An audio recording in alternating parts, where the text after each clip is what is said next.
towards camera. You want me to? Oh, You want me? No. You're great. You don't want to move it all because it framed you perfectly. Not that you've been framed. Oh, So Matt, tell me when we're We are speeding. okay. In the room. You've studied speeches. You've described for me the Checker speech, which obviously you're much too young to have participated in. But the Checker speech, I remember watching it as a high school student. as big as part of the evolution of the politics of resentment. Mm-hmm. Tell us what. Some said you're going to kill me, but you're going to thank me later. He moved in. Oh, I'm sorry. Tell us about. This looks bad. Here you can put your professor's cap on, but because I'm going to ask you whether these themes found their way or how they found their way into your work in the speechwriters or the speechwriters shop. But let's talk about the tone of resentment that was in the Checker speech. Yeah. It surely is there. I don't think it's the only tone there. The speech is absolutely remarkable, and the story of how it got written under these enormous pressures, and how Nixon was so on the edge of even stability, I think, during that period when he, in his eyes, was really being falsely accused of things he couldn't even imagine being charged, and then had to. It was the first nationally televised speech. Coaxial cable, I think, had just been connected up. Political speech. First time the whole nation, largest audience in human history, that ever watched a speech at one time, and he suddenly has to defend himself in this crucible. And just before he gives the speech, he gets a call from Governor Dewey at Eisenhower, on the Eisenhower train, I guess, saying that General Eisenhower wants you to submit your resignation at the end of the speech, which Nixon defiantly did not do. He threw it into the public's hands instead and had this incredibly positive reaction. I remember seeing the mail sacks still in the Nixon library of the mail that came in overwhelmingly. It was a moment when the power of television. I think he was misled a bit that he could go on TV and rescue himself. And I think even during Watergate, he always thought, well, he could go over the heads of the press and go to the public and accomplish that miracle again. But one of the reasons I think the public responded was that a lot of people shared this sense of a resentment of an establishment of people who pushed them around, of people who were fancier and wealthier, and Nixon in describing himself as one of them and detailing economic circumstances of his life, down to the value of the insurance policy and the mortgage and the car and all of this, really identified with this. But the famous line about the dog, I don't care what they say, we're going to keep it. The they is, to me, the most important word of the speech, because it's this they who we always want to blame for whatever the limitations are that we face. And I think Nixon tapped into that. And in the wake of all the post-World War II disappointments, the sense that communism was advancing, the economic problems, the corruption problems in Washington, apparently at that time, there was a readiness to respond to that. And it's a theme throughout American history. I mean, it goes back well before, and it's very much with us today. But I think that was one of the ways in which the Nixon. I think Nixon on that occasion developed his own constituency in a way that was separate from Eisenhower and became a base on which he then built so effectively of people who really identified with and felt Nixon, spoke for them, felt what they felt. And the same speech turned off an awful lot of people. The corny, cheesy, calculating Nixon image set in at that time too, I think. We'll go on and on about that. Well, where will speech, we but see echoes of that today? No, in the Nixon speeches, in the presidency. Oh gosh. Well, we've talked already about the the speech that I think backfired, the speech on the occasion of the Cambodia incursion. But that kind of, I would rather be a one-term president, the sense that everybody is against us. I know it may not be the popular thing to do, but I'm going to do it anyway. I think he came into office feeling that Congress was against him, the bureaucracy was set against him, the press was against him, and there was a kind of defiant, we'll show them the them again attitude from the beginning. And I don't think, I think some of it's justified. There were real enemies, real opponents, but I think they were exaggerated by this sense of Nixon. I think it was a dose of self-pity, which I think is a terribly dangerous emotion of victimhood, but a lot of it went back to his childhood, circumstances in which he grew up, the loss of his brothers, 2 brothers at a young age, a lot of things along the way that created a little sense of distrust of the way life worked. That's we all identify with in some way, and I think that is articulated on various occasions. I was thinking if again, for someone for people who are going to study President Nixon's rhetoric, with the exception of the Cambodia speech, if they find these hints, is it fair to say that these came from him? That these are the things he added? Absolutely. That the staff wasn't writing that? I don't think so. I can't think of occasions where that was true. A lot of it happened in press conferences, especially during Watergate. And then in a very telling way, although I think it's it's a great speech, but his farewell to the staff the last day is so telling, where he talks about his growing up and his parents, and just a tiny example that just pops out was the line, "They'll never write a book about my mother." And what had happened, of course, was a big book about Rose Kennedy. And I just imagine Nixon seeing that and just again resenting the glamour, the power, the myth, the mystique. I don't think he personally hated the Kennedys. In fact, he had a rather good relationship with Senator John Kennedy when they were both in the Senate, Nixon as vice president, and was capable of very kind gestures to others in the Kennedy family. But that resentment of the rich, the powerful, the fancy, the graceful, the glamorous, pops out again and again and again. But I think that was him.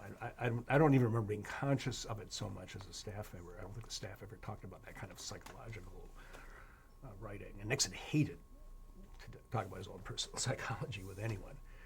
And so I don't think that would have been a shared. I was wondering if it was ever discussed in terms of the new majority and the efforts. Well, but Coulson was tapping into that. That's different, and that's I hadn't thought of that. No, that's a different but related theme. Oh, absolutely, that there is this silent majority and a lot of phrases for it through the years. But there always was this sense that the ordinary people. Whittaker Chambers has a beautiful passage in his book, which Nixon actually reviewed for Saturday Review just before the Checker speech. And I wonder if it was on his mind, about my people, the ordinary people, the people who go to work each day and pay their taxes, and how they're being put upon and how real. And I guess this is the most important thing I think about the Checker speech. I think it was sort of the beginning of a switch away from economically oriented politics, which had characterized the New Deal and before, to the politics of identity, the social issues that go with it. I mean, it's an early forecast of a new approach, not new, of a new emphasis on social identity, lifestyle issues that Reagan and later, especially the second Bush, and I suppose at an extreme, people like Sarah Palin now represent. So it's not to do with policy so much as it has to do with your sense of where you fit in the country and whether what you believe in or stand for is being valued. And I think Nixon, that was one part of a very complex set of Nixon appeals. In his book, William Safire describes Nixon as a layer cake. Oh yeah, I've heard him do that on other occasions too. But did he talk about that? Was he using that metaphor when he was on the staff? Do you remember? I don't remember it on the staff, no. But I imagine we all perceived some elements of that. Earlier in our interview, you talked about how President Nixon was frustrated that the package wasn't getting out, the image, you weren't selling the image as you could have. You were there when the image begins to collapse. Oh, absolutely, yeah. You talked about how you and David Gergen would actually talk about the Watergate as an evolving phenomenon. Yeah. But were you also talking about, what kinds of discussions do you recall from this remove about how you shore up a presidential image in the midst of this burgeoning crisis? I think at the beginning of Watergate, there was a lot of thought about, well, let's remind people of all the good things that have happened and the constructive things that are still happening and what might yet emerge. And people like Ray Price especially, who felt so close to Nixon, a kind of almost a family relationship, just couldn't understand that all of this wasn't appreciated and that Watergate, whatever the case with Watergate, it was just a blip on the screen. It was not, it couldn't possibly offset all of what was at stake, what had already been accomplished, but more than that, what was at stake in terms of world peace and all the other goals that we talked about. So I think for a long time, the desire was to counterbalance Watergate with positive evidence, which fell on generally deaf ears as the drama of Watergate accelerated. Then, of course, I wasn't there at the very end. But I think then it was just a matter of scrambling for whatever kinds of, scrambling for time, scrambling for whatever technical arguments could be made, legal arguments could be made. Then you got into a whole set of issues about, was this really a crime? Was it obstruction of justice? But I think early on, if it was take the focus off of Watergate, and then later it became necessary to focus even more intently on an effort to survive despite Watergate, although I think with every passing week, more and more people were ready to say that the best solution for everyone was resignation. You mentioned John Ehrlichman, and I want to, again, for people who may know of a Karl Rove figure or John Podesta, to what extent was John Ehrlichman a coordinator of ideas about domestic policy, and to what extent was he an initiator? Gosh, people who from your perspective, a lot of people could comment quite expertly on that. I think he was also an initiator. I mean, he had especially on things like environmental issues, because that was his background legally, as I remember. And I think he was very open and a very pragmatic person, a good lawyer. He had wonderful staff people. So I think it was a combination. But I think some of it was his own commitment and feeling about the way some of these issues should develop, probably views he had before he came to the White House. Let's talk about the post-presidency, the speech collection. Tell us the story, please. I got a call when I first went to Northwestern University. I left Paris, went to Northwestern to teach, and I got a call, I think, from Ray Price, asking if I'd be interested in editing a collection of speeches. And then I think John Taylor got into it at that point. Nixon had picked 30 speeches from his own, from the beginning with a Hiss speech to Congress in 1950 and ending with his eulogy to Pat Nixon at her funeral less than a year before he died. And I think this would have been early 94. And there were 30 of these speeches, and I said I'd be delighted to do what they were asking. They had signed a contract with Random House to publish a book of the speeches, but they wanted little introductions to each. I started researching this. I actually went to Yorba Linda and got into some of the files. And as somebody who had been trained in history but had departed from that, this was my chance to go back and be a historian again. I got hopelessly embroiled in all these materials.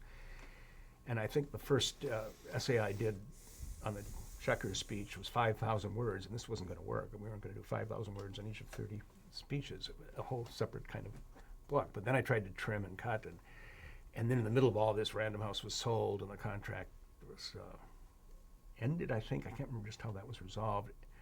Anyway, it became clear that the book wasn't going to be published. It's still a project in the back of my mind. I wound up doing about 10 or 12 of the speeches, and I now teach this course where I use all these materials that I collected back then. So the project lives on in the form of a course rather than a book, although maybe someday I'll do some parts of it as a book. But it was fun because it got me deeply into some of the speeches I didn't know about, pre-presidential speeches, even pre-1960 speeches. He picked remarkable speeches. He didn't pick any of his State of the Union speeches. He didn't pick the Cambodia speech that we've talked about earlier. He did pick a couple of speeches from the mid-50s that were very visionary and statesmanlike. One was at Lafayette College in '56, in which the whole theme was the war against communism as a hearts and minds kind of speech. Books will be our bullets, and the scholar's cap will replace the soldier's helmet, and on and on and on, in a very, what we now call soft power set of themes, which he really did believe in. I mean, he really felt that this ideological struggle. And then the Guildhall speech in London that he always talked to the staff about. When he would talk about writing, he said, look at my Guildhall speech, that's what I want. It was kind of a model that the speechwriters of the White House were supposed to use. Late '58, kind of a low moment because the Republicans had been devastated in that election, and Nixon, as the new titular leader of the party, was inheriting all this. And it's a speech that says, in the famous line, let's talk less about the threat of communism and more about the promise of freedom, which for Nixon, given the hatchet man anti-communist association, some of them unfair, I think, but nonetheless, it wasn't what the British expected, and it really resonated, and it was no wonder he was so proud of that. So it was wonderful for me to have a chance to read those speeches, research the background, how they got written, and interesting in that it reflected some of what Nixon wanted to be remembered, the speeches he wanted to be remembered for, back over his whole career. Was the initial plan that he would be the editor? Because he dies shortly thereafter. Right then, yes, no, I think he just picked the speeches. I think then it became a Nixon Library Random House project. And maybe if I'd been really quick to write one paragraph introductions to each of them, it might have proceeded.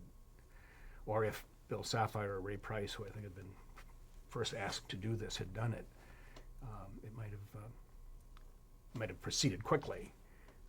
By the time I got into it, I don't think there was a notion that Nixon would remain involved necessarily. I think I was supposed to send this stuff, if I ever did it, to the publisher rather than the library. But it was their their contract, actually. Did you go to the funeral? No, and I had just come to Northwestern then, and I'm so sorry I didn't really know who to call or how to arrange it, and then it all happened so fast, and I've always regretted that. On the other hand, I watched every minute of it, and have since watched it and shared it with people on videotape. I did get out to the library then, shortly after that, but it's interesting. I felt I should have been there. Nixon was himself so dedicated to being at funerals. He just felt it was a proper thing to do. And one of the last times I saw him was Walter Thayer's funeral, the person who hired me in New York. And I had to give a little talk at that funeral, and I got up in front of the big church on Fifth Avenue and looked out the audience, and they're sitting right behind where I'd been sitting, but I hadn't seen him. It was Richard Nixon. It's the last time I ever gave a speech that Richard Nixon listened to. Did you see him in the post-presidency? A few times. Each one was, I saw him in Paris when he came to receive this award, the French medal. French Academy, a member of the French Academy, gave a beautiful speech. He was taking Arthur Rubinstein's place because one of the people in the list of honor must vacate a place in order for another to be elected. Kind of interesting. Nixon's continuing stature in places like France or China. And it was a beautiful speech, which ended really about the power of music. You're supposed to give the speech about your predecessor. I won't go into all of that now, but it's really worth. It was one of the 30 that Nixon did pick out. He did pick it. Did he ever? Do you remember him talking to you about de Gaulle? Oh, he talked about de Gaulle a lot. I think strong father figures always, strong, stable, statesman-like father figures always loomed large in his life, including some of the businessmen who were not in his cabinet, but were kind of advisors and friends during his presidency. Eisenhower himself, I think. De Gaulle, he talked about all the time. I think that grandeur, he was always conscious of the fact that he didn't have that automatic sense of grandeur and larger-than-life quality. I don't remember specific comments beyond that, but that was... Lee, is there an anecdote we've left out that you'd like to add? Probably a lot, if I think of them. When our son was born in New York, our oldest son, it was the same week that his first grandson, Christopher Cox, was born. And as my wife and I were touring the hospital with a group of prospective parents, all of us in little white cut-off hospital gowns, and all of the women 8.5 months pregnant. And the Nixons came down the hall, and I saw the Secret Service person and said, I used to work for President Nixon. Could I say hello? I didn't want to go rushing up to be tackled, but so I did, and Nixon wound up talking to our whole group. And it was so typically Nixon and really nice. Pat Nixon fled to the elevator, didn't want this encounter necessarily. They had just been visiting their newborn grandson. I had a chance to tell Christopher Cox and his parents this story just recently. And of course, Nixon says in the small talk fashion that he had, and what are all of you doing here? And then, oh, of course, you're about to give birth. And then on and on and on. It was really charming and nice, but it was like a little street corner political rally almost. He says, well, some of you are going to have little girls and some of you are going to have little boys. And those of you little girls, I hope you'll sing that song from Gigi that I love so well. Thank heaven for little girls. And then it was as though he forgot that he had to balance the accounts here. And so he ended by saying, well, some of you are going to have little boys. I guess then you'll just go out and buy him a football helmet. And he spun on his heel and off. That was the ending applause line. But it was wonderful, and everybody who was there, we stayed in touch with some of these people, just remembered it very nicely and sweetly. But there also was always this kind of little awkwardness, which in a way was appealing. I mean, it's the kind of way any of us might have felt greeting a bunch of strangers on that occasion. But that's, every time I saw him, there was some little nice element to it. And the last time I saw him was at the famous Nixon Library conference when he spoke at lunch about the Bush the first policies not being as responsive to the new leadership in the Kremlin as he had hoped. It was really quite a tough, I thought, remarkably good speech. And it was the occasion for the so-called secret memo that he saw to it would be leaked.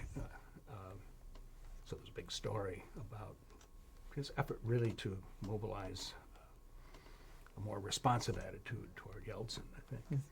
And then President Bush spoke that evening, and Bill Safire predicted that noon that Bush would give a policy speech that would shift. He said they never would have accepted to do the, I think Julia Eisenhower had talked the president into coming, President Bush.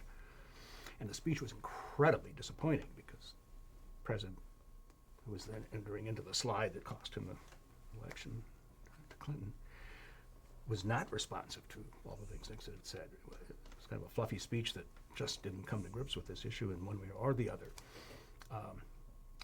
But I talked to Nixon a little that afternoon, and I remember him saying Pat Buchanan's going to regret his campaign against Bush. He was running against Bush in some primaries. He says it's going to cost Bush the election. And or if it does, that's a price you better be ready to pay.